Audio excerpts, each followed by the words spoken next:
Support for this episode comes from the University of San Francisco's Swig Program in Jewish Studies and Social Justice, better known as JSSJ. The JSSJ graduate level certificate program in JEDI, Justice, Equity, Diversity, and Inclusion, empowers professionals with invaluable skills, tools, and resources to connect generations and ensure inclusive growth. Courses this fall include Israel-Palestine and American Jewish Life, Generational Divides and Future Directions, Race, Racism, and Jews, and Binaries and Beyond, Justice, Gender, and the Future of Jewish Traditions. Learn more and apply. Go to usfca.edu/JEDI. That's usfca.edu/JEDI. This is Judaism Unbound, episode 439, Interfaith Weddings. Welcome back, everyone. I'm Dan Liebenson. And I'm Lex Rofberg. And today we're starting a new series of episodes that we're going to spread out over the course of the summer and intersperse with other topics. But this bunch of episodes is going to look at weddings. And we thought this was the right time to be thinking about weddings because the summer seems to be the busy season. You may recall our conversation with Jen Gubitz in episode 354 when we talked about how she empowers regular Jews to officiate at weddings for other regular Jews, no rabbi required.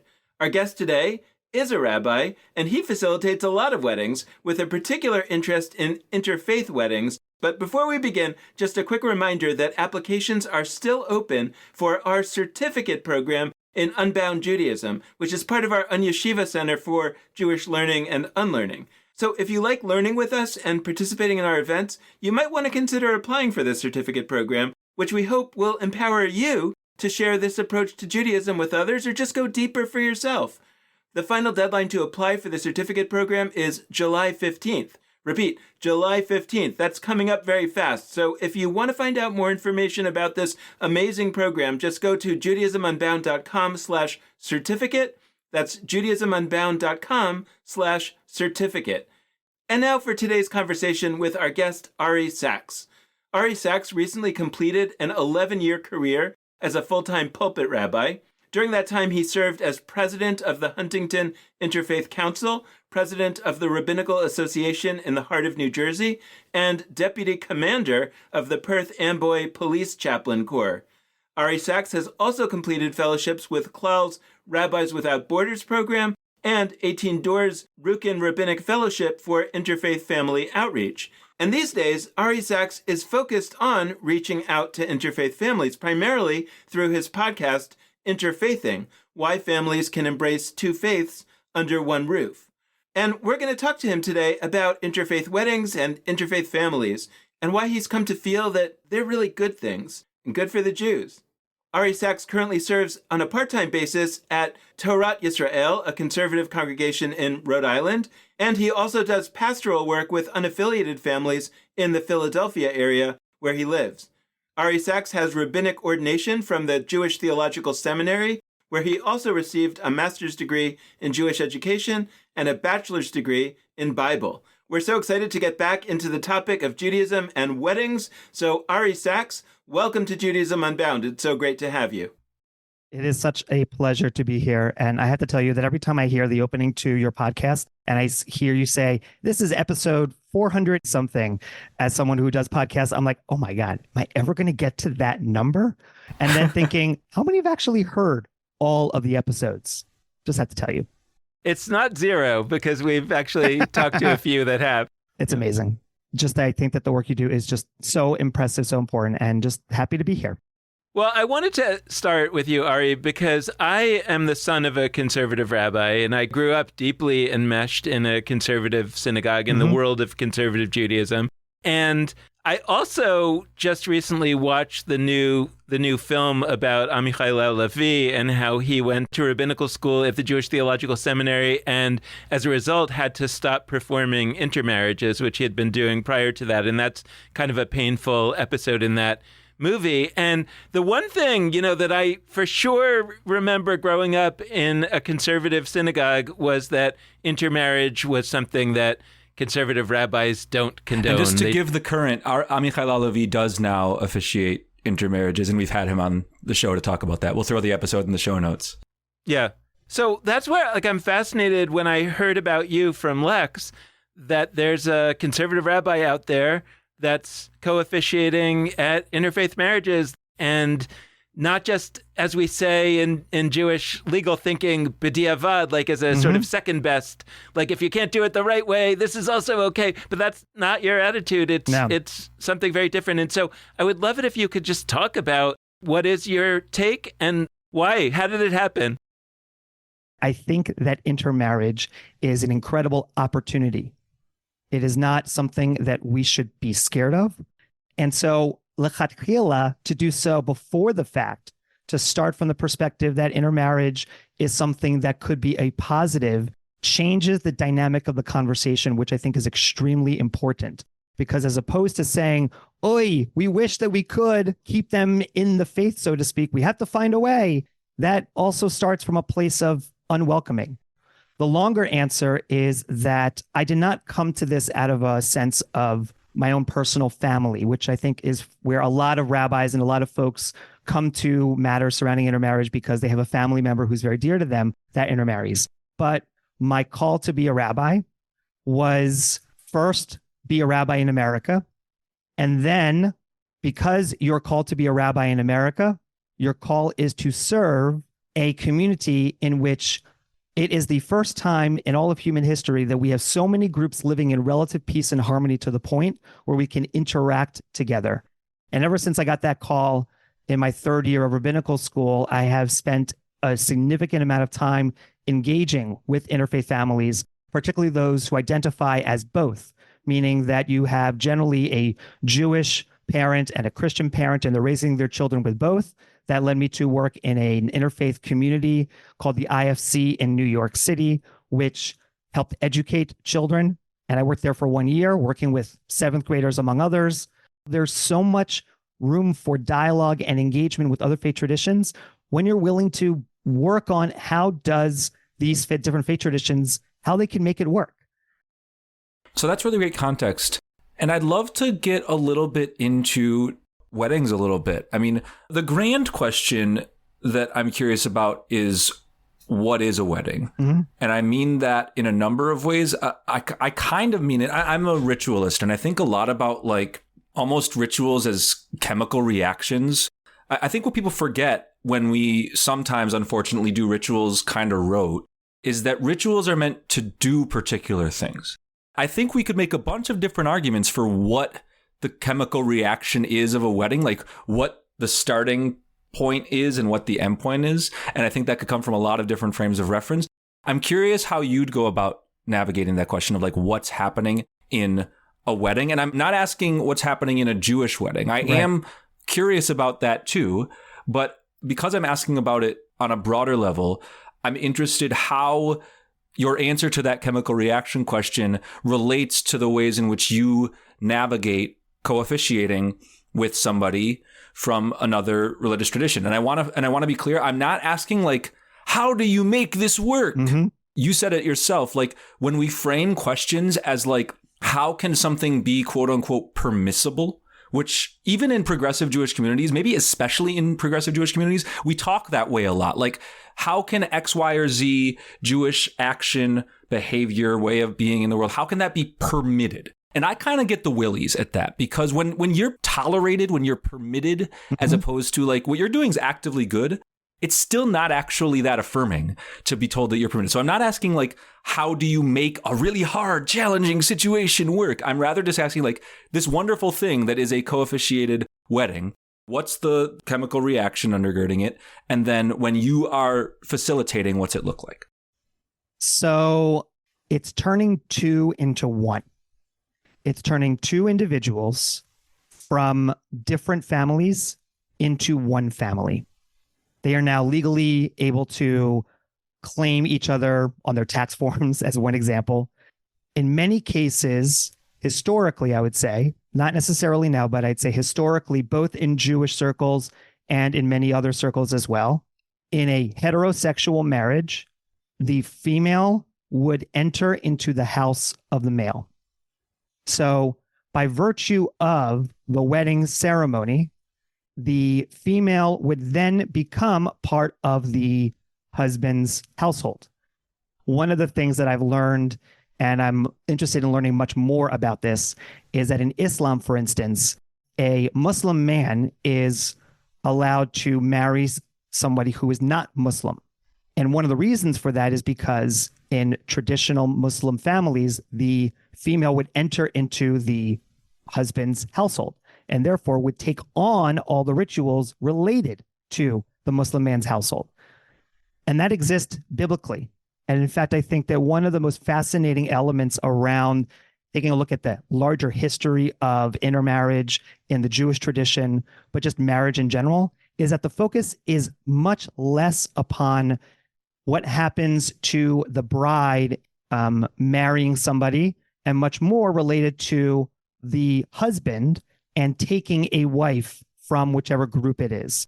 It had to do with Rebecca saying, I'm very upset with Esau taking a bride from the Hittites. And even then, Esau, by the way, was like, "Oi, my mom doesn't really like this." And so he took another wife from a family clan, as if to say, like, I don't want to leave the family so much.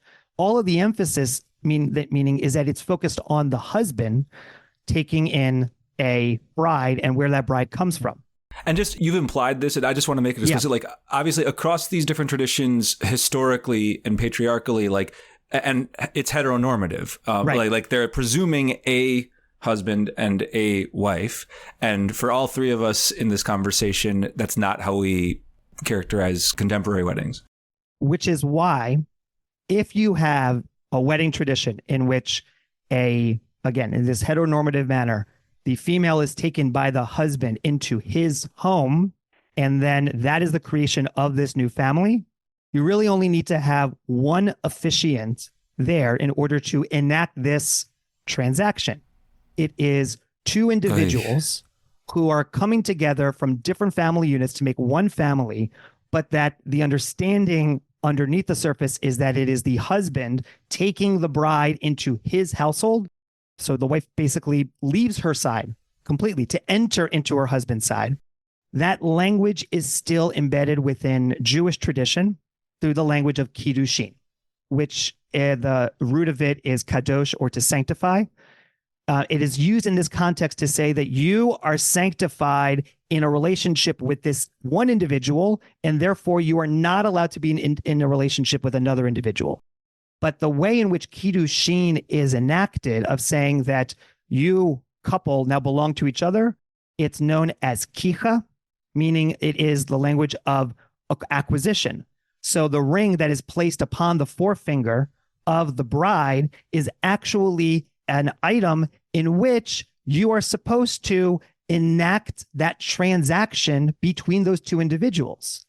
If you go into an Orthodox wedding, there is no exchange of rings, because exchanging of rings would actually mean that there's no acquisition between the two. It's only the male giving it to the female, and it has to be done in a certain kind of, meaning it has to be done in a certain kind of way with a certain phrase, and it has to be a certain kind of ring that allows for the acquisition. So when we're talking about what a wedding is supposed to do, it is, one, supposed to create a new unit, a new family unit, and that part of the traditions that we inherit religiously, or we inherit from our religious backgrounds, is that the acquisition comes mostly from the male acquiring the female.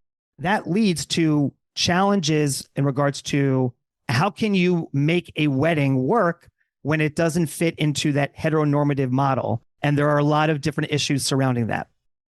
Just to really pop in and further clarify, this is not how our show conceptualizes what a wedding in 2024 does. What Ari is doing is bringing some context to how Jewish weddings have been thought of historically. And part of what that is going to lead to, and we'll talk more about this, is that understanding how weddings in so many ways already go against those traditional norms of acquisition, of transaction, allows us to say, okay, we're already going off the beaten path. And so interfaith marriage, co-officiated weddings, that's not necessarily infringing on a sort of unblemished, totally traditional norm. We're already being untraditional, so that opens the door for other forms of untraditionalness.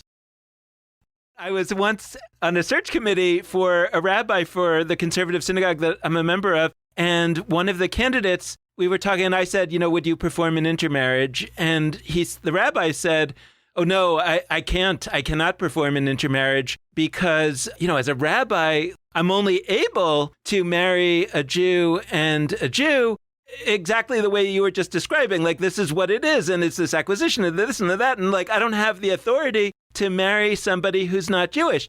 The rabbi was 100% sure that this was a wonderful answer that everybody would immediately just go, oh, yeah, I get that. But what was fascinating to me was that no member of the committee, and these were like really active members of a conservative synagogue, like it didn't land. They were No. one of them sat back in his chair and said, well, that's just silly. The state gives you that authority. Right. And so that I thought that like cut through the issue in this really penetrating way that said, maybe it's not the old school traditional Jewish wedding, but you can still perform a valid marriage as a rabbi because the state gives you that authority. And so, again, I think it goes back to this question. So how do you see it? Like, what is happening in the marriage that allows you as a conservative rabbi to actually perform it?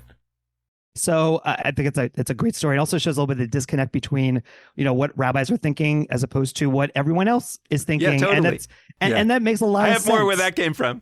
So I think that what I come back to is a piece in the Gemara, edited in about 600 of the Common Era. The name of the section is called Yevamot. And in this particular passage, you have a question regarding the ability of certain individuals to marry others who are of tribes, of groups that would not allow to be married. And then there is this rabbi named Rava. He comes up on the scene and says, well, you're not allowed to marry this individual because the Torah prohibits intermarriage.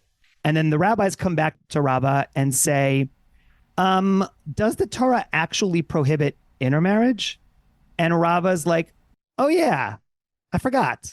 He didn't say forgot, but I'm almost imagining because the Hebrew, the Aramaic phrase is Rava reconsidered his position. And I'm thinking like, oh, yeah, I totally forgot that idea. I think is what's happening here. Rava reconsidered and said that even though there is a text in Torah from Deuteronomy chapter 7, where it says, Lo titchaten bam, do not intermarry with them, that in fact, what it's talking about is marriage with groups after the members of those groups already convert to Judaism. So Rava reconsidered and said, oh yeah, I forgot. There absolutely is no kind of kiddushin that can exist with an intermarriage. It doesn't exist. You can't have a rabbi marry a Jewish individual with a non-Jewish individual. It's not even a question of prohibited. It's impossible. It doesn't work. So what I take from that is you could either say, okay, so it's impossible. Fine. That's kind of like what you mentioned in terms of the rabbi's point of view. But I look at it from a different point of view. What if there's a way to say that what Rava is really talking about is that there is no way, according to the legal Jewish system of halacha, there is no really legal way to justify a marriage between a Jew and a non-Jew. So what if we were to say that the role of a rabbi in an intermarriage is not to enact a halachic wedding. It's not to enact a legal expression of the union between two individuals, because a rabbi cannot do that. Rather, what's the job of a rabbi in an interfaith marriage? It's to represent the Jewish side. And that, I think, is the key thing. It's to be the one to say, I, as a rabbi, am able to represent this tradition that you as a couple, and especially one side of the couple, the Jewish side, feels like this is important for me and I want to have a representation here. And that's what our job is. I'm working with two couples right now for their marriages. And one of them, who grew up in an interfaith household already, did not really have much religion at all kind of growing up. But her father, it's important for that side of the family, for her, that there is a kind of Jewish representation, even though she hasn't had a lot of it in her own life. She still wants it to be in this wedding. And that's why I want to be there, to say, here is an opportunity to engage and to say, you cannot enact kiddushin with the marriage? Great. Then my job is here to not enact kiddushin, is to represent the Jewish side of the family. And by the way, I think that what that allows me to do especially from my conservative Jewish point of view, is that it allows me to do things in terms of what the marriage will look like that in a halakhic wedding, maybe I would not do, because this is not a halakhic wedding. And one of those things is I really want to have some representation from the other side as well. If I'm here to represent the Jewish side in whatever way that comes about, I can't represent both sides of the family. Because the difference between weddings now, as was back then, is it's not kicha, it's not taking somebody and entering into one family unit. It's now making a new family with two histories, with two peoples, and to say this is beautiful, and I want both sides represented. I'm thinking about the paradigm actually of like when the Supreme Court writes opinions. So there's the majority opinion for whatever side is win the case. There's a dissenting opinion for the side that doesn't. But sometimes there are concurrences. There are many moments, especially when I talk with folks like you, which is to say people who are halakhically minded, people who are in the halakhic system, but who share a goal with me. In this case, the goal is is to say firmly that interfaith marriages are wonderful, that they are Jewishly great and not just generally great. So we share that, but the ways in which we would argue that are super different. Yeah. And so what I want to put out there is, so you talked about how for you, part of what really is behind your excitement to do this is the ways in which you are serving a role as a representative of Judaism or of the Jewish tradition. I try very, very hard when I officiate, co-officiate, whatever. And this is true of intermarriages. It's even true of intramarriages. What's funny is the more you do intermarriages, you realize it actually helps you with the stuff when they're both Jews. Because there's still right? There's still two different kinds of Jewish families with different kinds of needs that you have to weave, right? But I try very hard not to be a like representative, quote unquote, of Judaism or of the Jewish tradition. And I'm grateful that when I first officiated weddings, I was still in rabbinical school. And so I was not yet ordained as clergy, which meant that if I was going to be, quote unquote, clergy for the legal purposes with the state, I had to do the quick 10-minute Universal Life Church thing. So my first really official charge to do weddings was actually not from the Jewish tradition. Mm-hmm. It was from the Universal Life Church, whose whole purpose is to basically say what's happening here is sacred and is beautiful, but it's not about establishing this family unit as a religion. There's so many couples out there that actually, they don't see themselves as doing something that is an extension of Judaism, an extension of Christianity. They see it as an extension of them. The reason it's beautiful for them is because they actually see it as sacred and wonderful, that it would specifically not be that we're just sort of doing a religious thing, but that we're rather doing a ritual that is unique in world history and specific to those two people. If a couple asks me, like, can we do X? Can we have this poem? Can we have this biblical quote from the New Testament? Can we have this ritual from Hinduism? My answers never come from a place of me consulting in my head, what would Judaism do? WWJD. It's always, what would this couple and the invited set of their families and loved ones wish to affirm? Right. And if my sense is that they ask me something that may be really challenging for people in their extended family to experience, I voice that. Mm-hmm. But it's not that I think, having the word Jesus, it's going to make me as a rabbi not able to co-officiate. It's that sometimes having the word Jesus based on my knowledge of their extended families could be really challenging for certain people that they care very much about.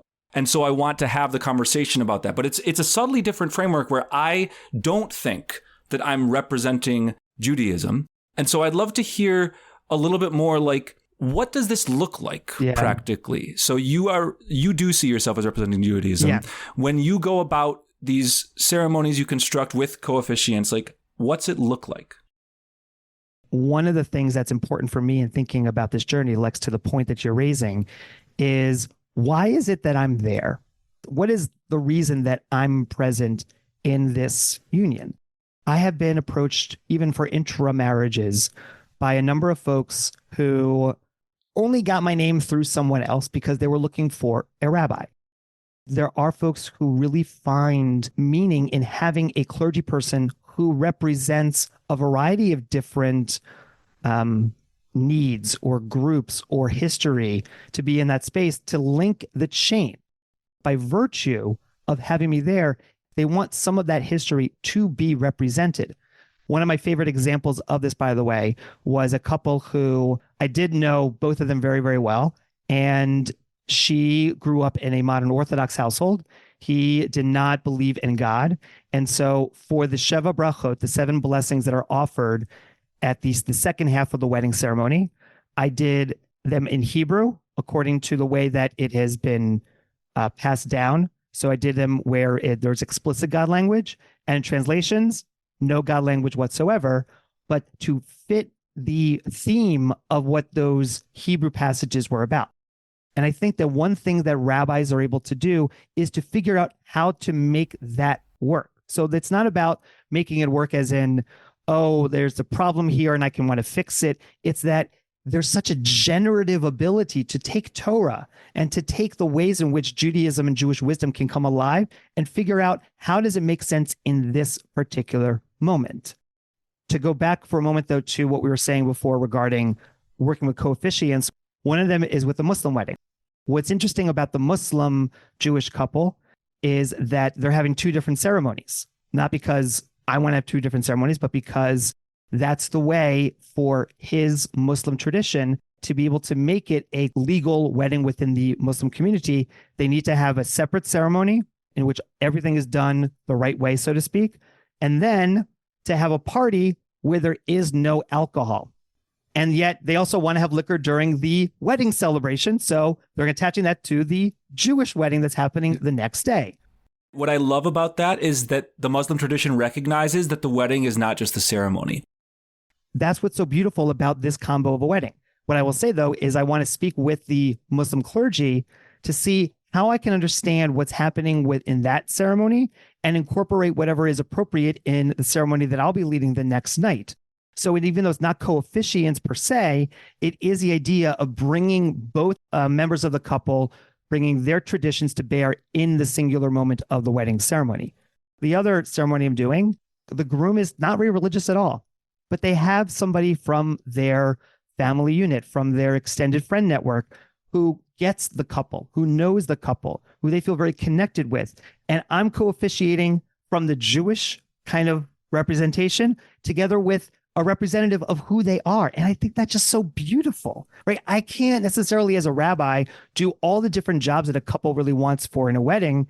And so to have somebody else to work with where we can kind of figure out the ceremony and how that could really mean something for the couple so that they feel as if they're fully represented under the chuppah or in whatever way that they decide to have the wedding.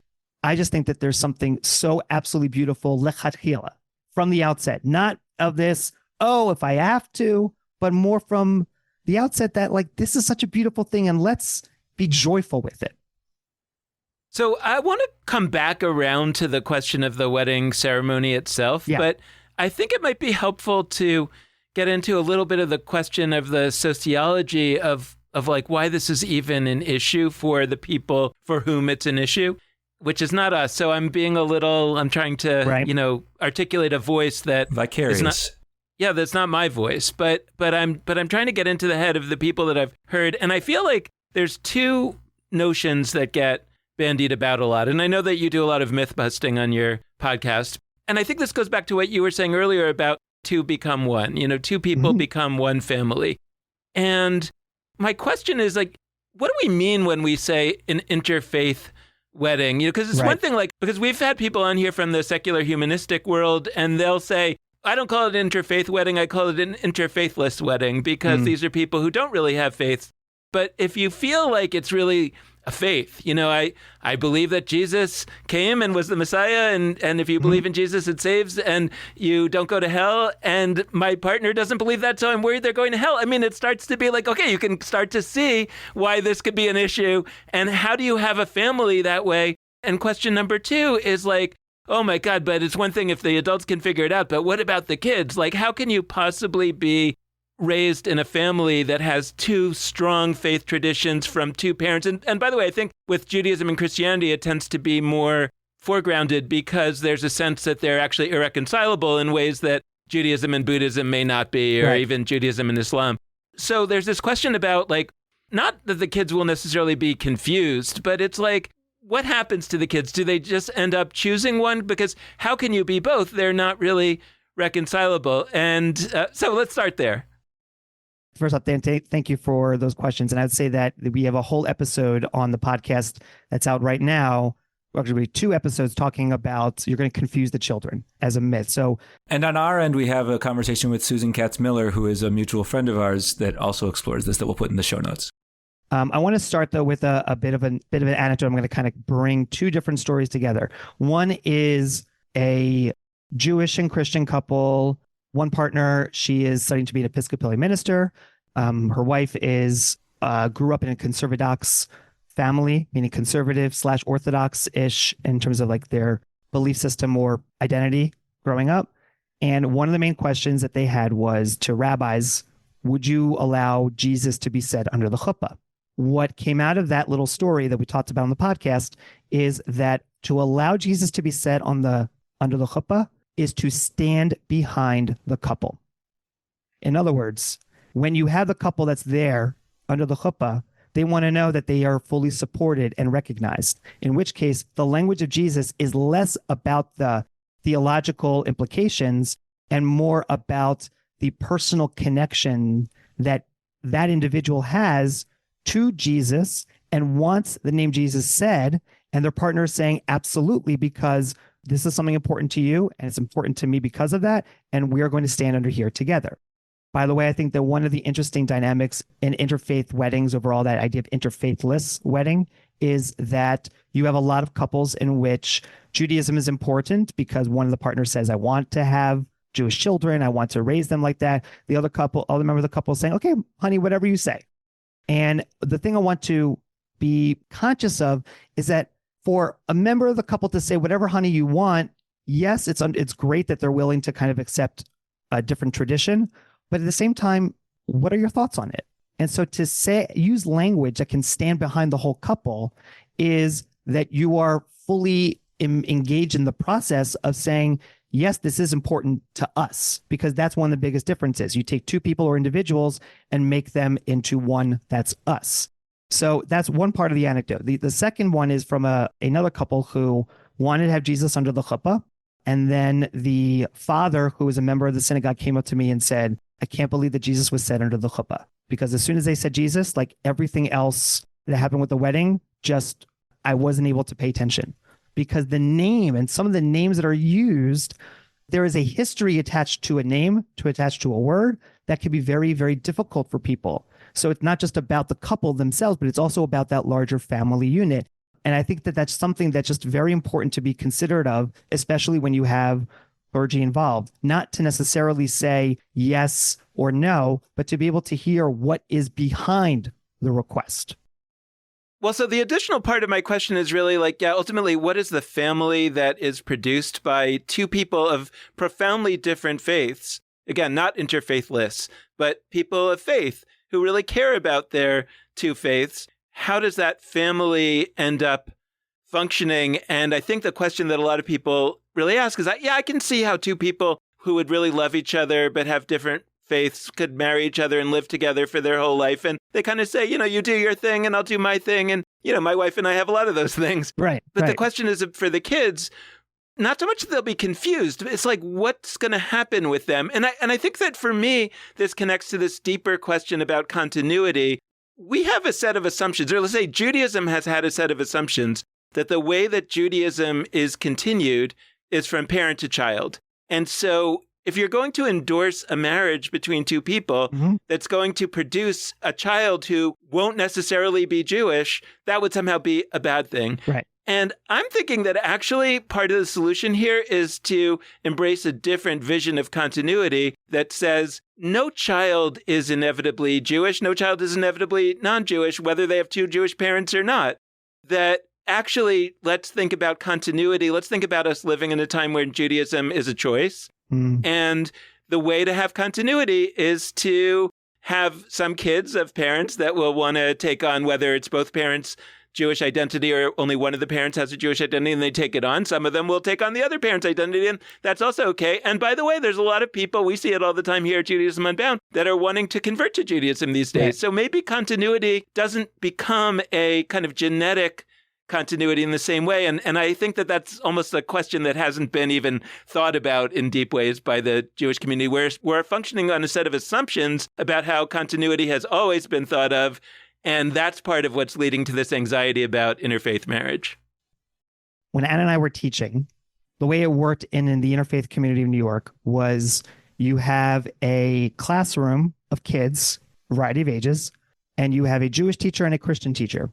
Sometimes the lesson was a Jewish lesson and sometimes the lesson was a Christian lesson, but you always had both teachers there to kind of be part of a larger conversation. And granted, as the kids get older, you can have some deeper conversations. We were talking about God, and we're talking about the Jewish ways of understanding God and the Christian ways of understanding God, and Jesus, and to believe in Jesus as Lord and Savior and all that. And out of the conversation, I still remember to this day, the kid said, well, I can see value in both different ideas and how they're probably not exactly right themselves. But by having both of them, it's like you have different ways of understanding what God is.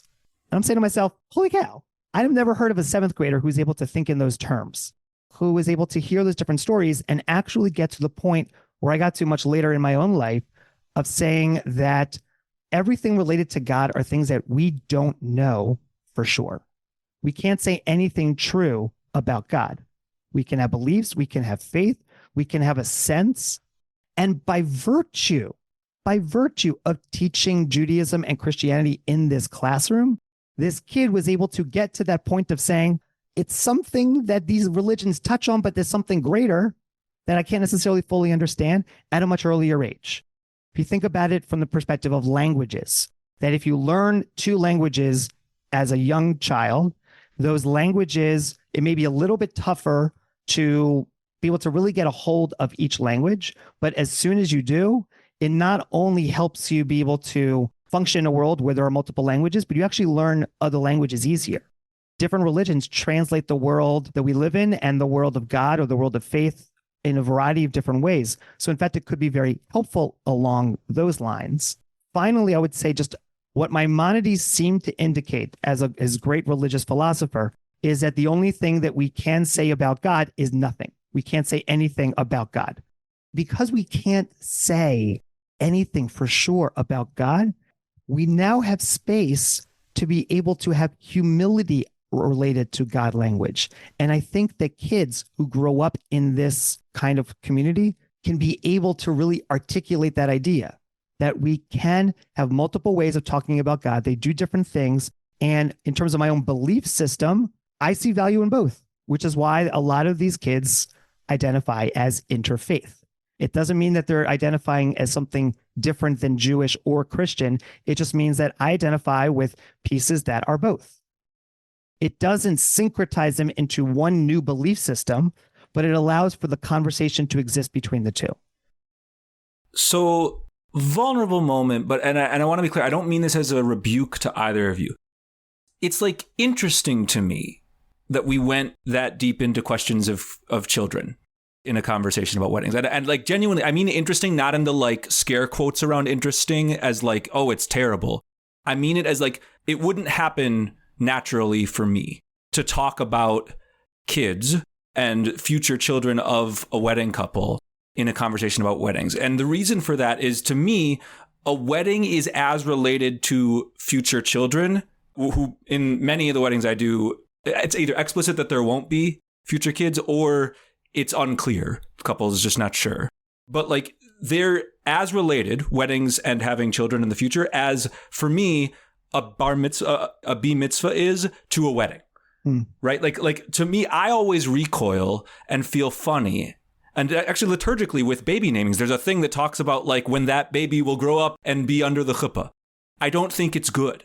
And I think it's not good on multiple levels. One is what's probably intuitive to a lot of people, that we're presuming a sort of natural flow of life. We're presuming a set of normativities where like what people do is they're born and they have a bar mitzvah, they have a partner that they marry, then they have kids, then they raise those kids, then they die.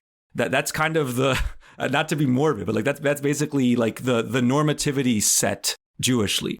And I find that it's actually not accurate very much. But even if it is accurate, my bigger problem is actually not that. My bigger problem is that I don't like instrumentalizing ritual. I think we have a huge problem, Jewishly and otherwise, that we think every ritual sort of exists for the sake of what comes after that ritual.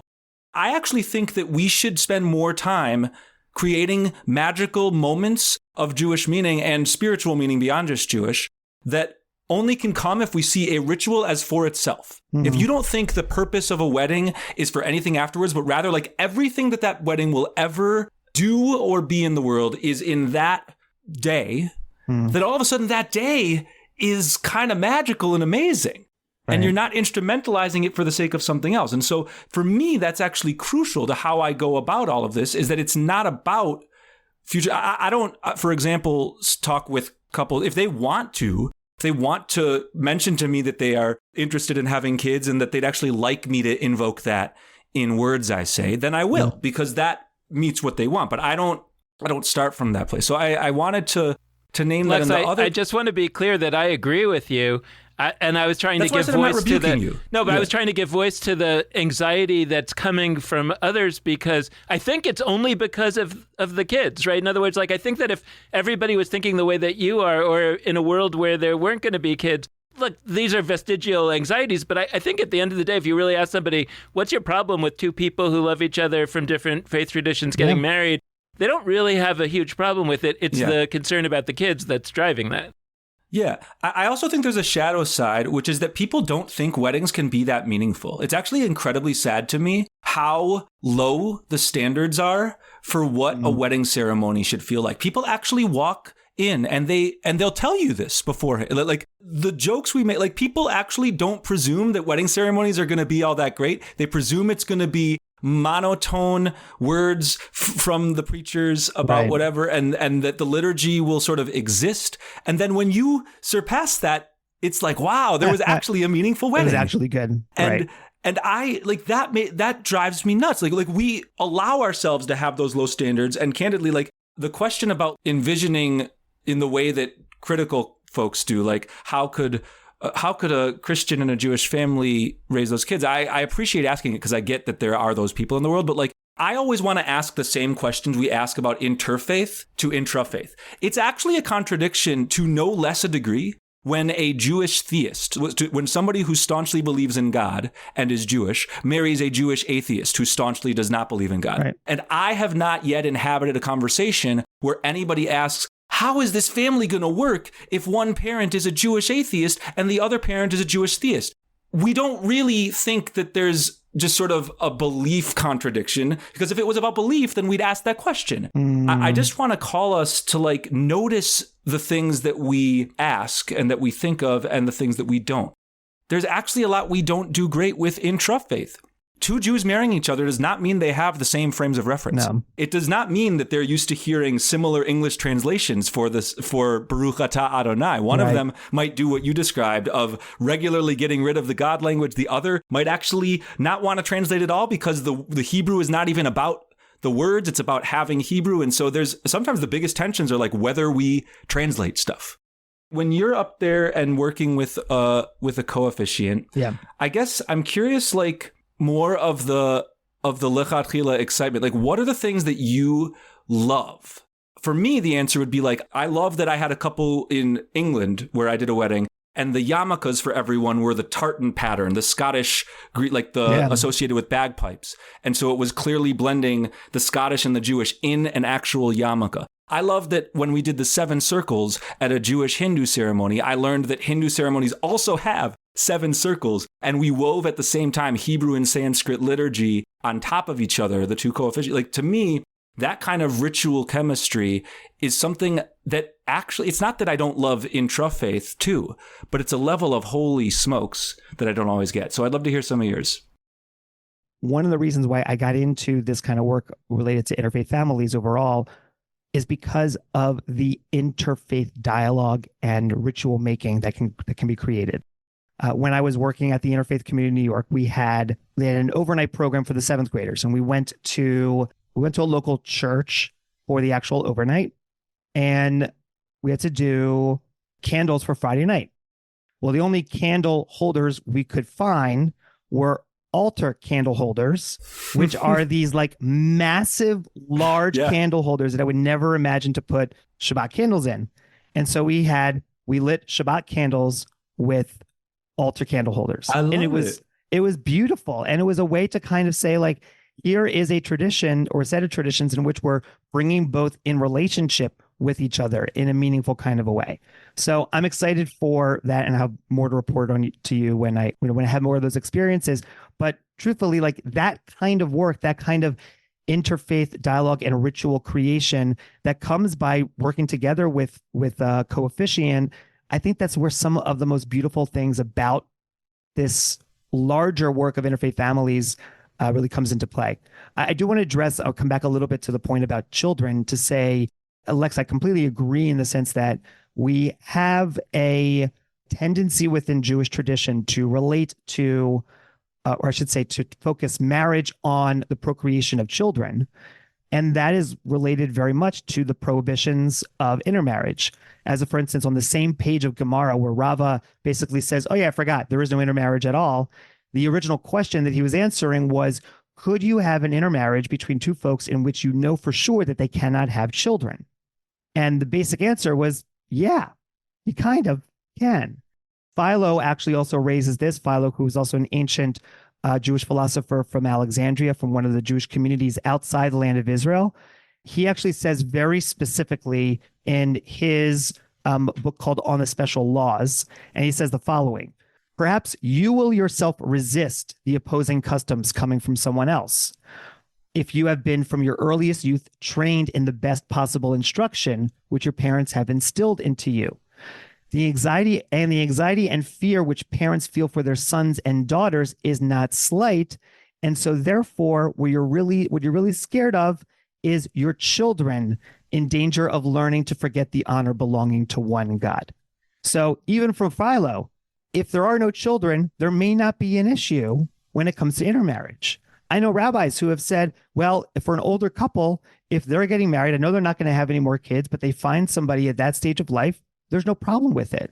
So I completely agree with the sense that we're adding this other layer to it, but I think it is that layer that also inhabits this question of doing an intermarriage lechatchila at the outset. The final thing I want to raise. So I know that one of the topics that you've brought up in a number of different spaces is the golden calf, and what kind of a ritual was that? Was it a positive ritual, negative ritual, how that plays itself out? So one of my favorite teachings along those lines is in Torah, when God says to Moses, you better hurry up because something's happening. The Hebrew is lech raid with spelled resh and daled. And there is a 19th century commentator who picks up on the fact that a resh and a daled look very similar to each other, and that the act of the golden calf was an act of worship that was positive in intention, but they did it in the wrong way. However, one of the sources that this 19th century commentator brings in from the Talmud speaks about committing a sin, committing an avera, that is done with the intention of l'shem shamayim, that is done with the intention of praising God, is better than doing a mitzvah, than doing a good Jewish action that has no intention behind it.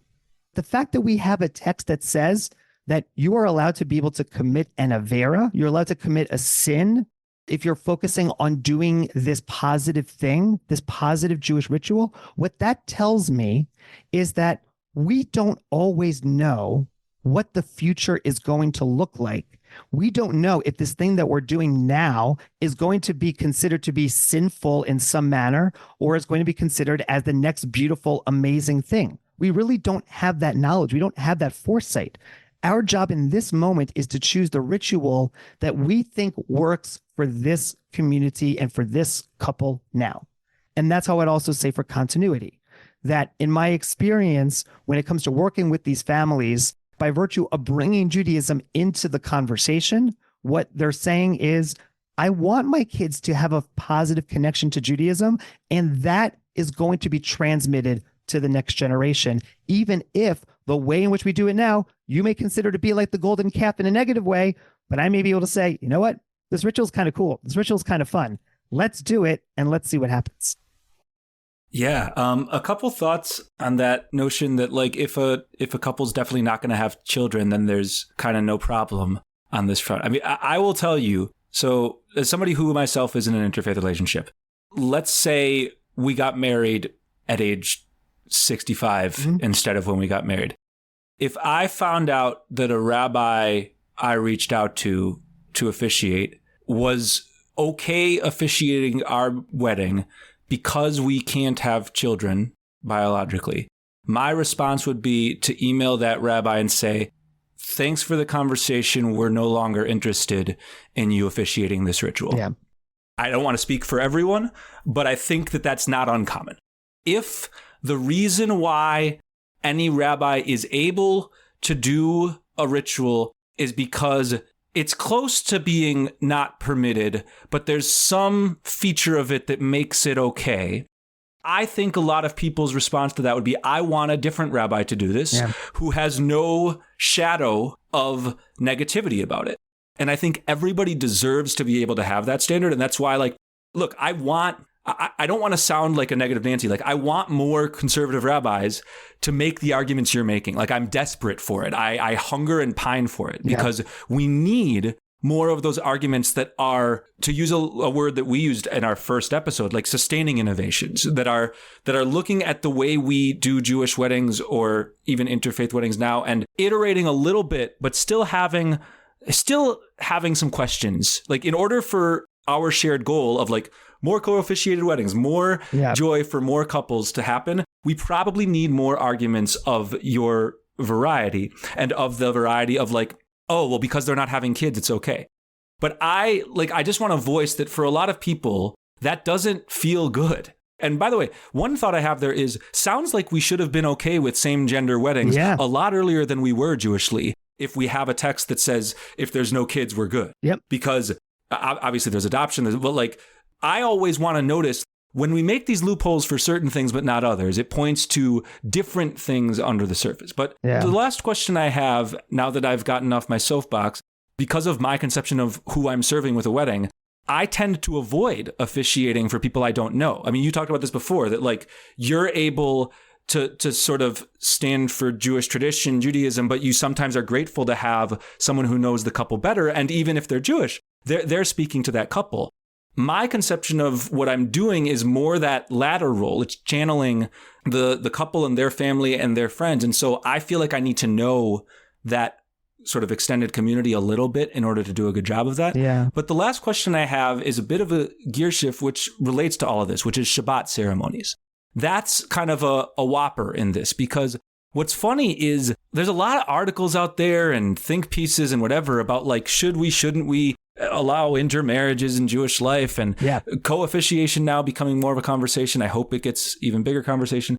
I find that the most common reason that couples are sending me notes in crisis because they can't find a rabbi is actually no longer intermarriage. It is that they want to get married on Saturday during the day. Yeah. And they want to have a Jewish person or clergy there. That's actually as big an issue. And I know you and I, again, we have overlapping but distinct ways of approaching that. And so I'd love to hear your take. It comes from the traditionalist within me, but the concept of what is the job of a rabbi under the chuppah. In a Jewish wedding in which both members of the couple are Jewish, they're asking me to do their wedding, and it's not a co-officiation. It's that I'm there because they want the Jewish piece to be represented in some capacity. My job is, for all of what we talked about before regarding the language of acquisition, that the ceremony that I run follows that model. It is Kiddushin. It is the enaction of a couple in which they are marrying one another. Now, there are certain egalitarian practices that I've started to adopt, but my job is to enact that ceremony. I am performing a transaction as the officiant there. No business can be done on Shabbat, according to the basic rules around Shabbat. And therefore, that's why I do not feel comfortable doing a Jewish wedding on Shabbat. Oh, yeah. I just need to voice for our listeners. I think there's a constituency of people for whom the word transaction and business for a wedding, it's like, what are we even doing here? But I'm not saying that to disparage you. I just want to get it in the air. I totally hear you. But I would say that for everyone who's listening in terms of that language, when you say, I want the tradition, that's what the tradition is saying. That's the way in which the language that's being used behind the scenes, even if you don't necessarily want to know it up front, to be mindful of that. And by the way, if you don't want that kind of transaction, so to speak, if you want a different kind of a wedding, I may have a different thought about it. But my default is, as a rabbi, that's my job there. As I said, with an interfaith wedding, because there is no kiddushin, there is no of that in action according to Rava from the Talmud, then I don't have that responsibility, which allows me to be able to be there as an officiant for the purpose of representing the Jewish tradition, representing the desires of that couple, but I'm not making something I'm not creating something by virtue of my presence there. It reminds me more of, let's say, having a bar mitzvah, because you can have a bar mitzvah, which is another life cycle event that happens on Shabbat, but it doesn't mean that you become something else. It's just acknowledging this moment in your life. So just as we are only allowed to have rituals, life cycle rituals, even thinking about a bris, even thinking about a baby naming, that those things can also happen on Shabbat. That's how I would view this, because there's no acquisition, there's no transaction, there's no business happening in regards to what my role is as a rabbi. And writing on a ketubah, wedding contract? What happens if you get a certificate for a bar mitzvah is the rabbi signs it before the holiday and you just give it to them on the holiday. Same thing. I would sign the ketubah beforehand, or maybe I'd wait till afterwards to sign it, but I don't need to sign it exactly in that moment. There's no action that's considered to be a business action. Even the exchange of rings would not be considered that kind of thing. And that's also why I would not use the language of harayat. That particular phrase in halakhic parlance, that legal language, it is mitzvah over la'asiyatan, that in order to enact a mitzvah, you then have to do an action. So the mitzvah is the recitation of that particular phrase and then the placing of the ring on the finger. And that phrase is part of that act of transaction. And that's why I would not use that phrase in an interfaith context. Plus the issue of part of that phrase says Kedat Moshe v'Yisrael, according to the laws of Moses in Israel. And coming back to a question that was raised earlier, I don't think that I'm doing this according to the laws of Moses in Israel. I'm doing this as part of my role as a rabbi there. Yeah. Yeah, you and I talked about that. That word is not laws. Like Kedat Moshe, the word dot in other contexts is never translated laws. But rabbis, when they read that phrase, they tend to translate it into English as laws. Kedat Moshe Israel, you could translate as according to the religion of Moses in Israel, according to the tradition of Moses in Israel. And Moses himself, or even according to the custom of Moses in Israel, his custom was he married a Midianite and then potentially somebody else who was a Cushite. So I actually have told many couples I work with that phrase, not only am I okay with it, I think there is an argument it is more accurate when you are using it for an interfaith couple, which I don't mean to be super radical. It's strange to me that a word dot, that nobody ever translates laws. When we go to this text, we translate it laws as a way of saying, I can't say it's laws. And I know that's like not a nice thing to say to you. And I want to really again say that like what you're doing is, from my lens, like a kiddush Hashem, a sanctification of God's name. It's so important. It's a concurring opinion in a different fashion. Yeah. Right. Well, I love it. I'm never really sure like what percentage of our listeners listen all the way to the bitter end of each podcast, but I'm so excited that we've now gotten to like the extreme nerdery dimension of the podcast where we can really jump in and talk about some of the picayune elements here, because I think that what's really important, this goes back to my story about the rabbi and the search committee seeing things so differently, is that conservative rabbis, the conservative movement is this sort of organized movement as opposed to like the people that are conservative Jews, and the Orthodox movement, like people need to understand, like they see that Judaism is operating as more of a legal system that has very specific kind of rules and regulations. And if you want to do something differently, you're going to have to find a legal argument to either create a loophole or a way around or to reinterpret something.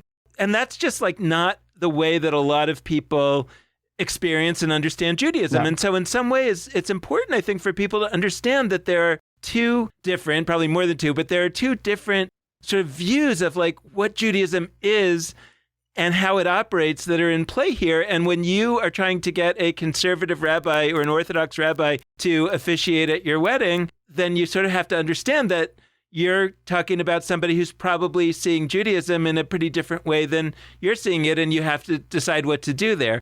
All that said, before we started the recording, like you were talking a little bit about even within the Jewish legal system, within the legal system that conservative Judaism is about, you have some arguments that you would make about intermarriage that it actually is okay. And I'm really curious to hear some of those in our nerdery last few minutes of the episode.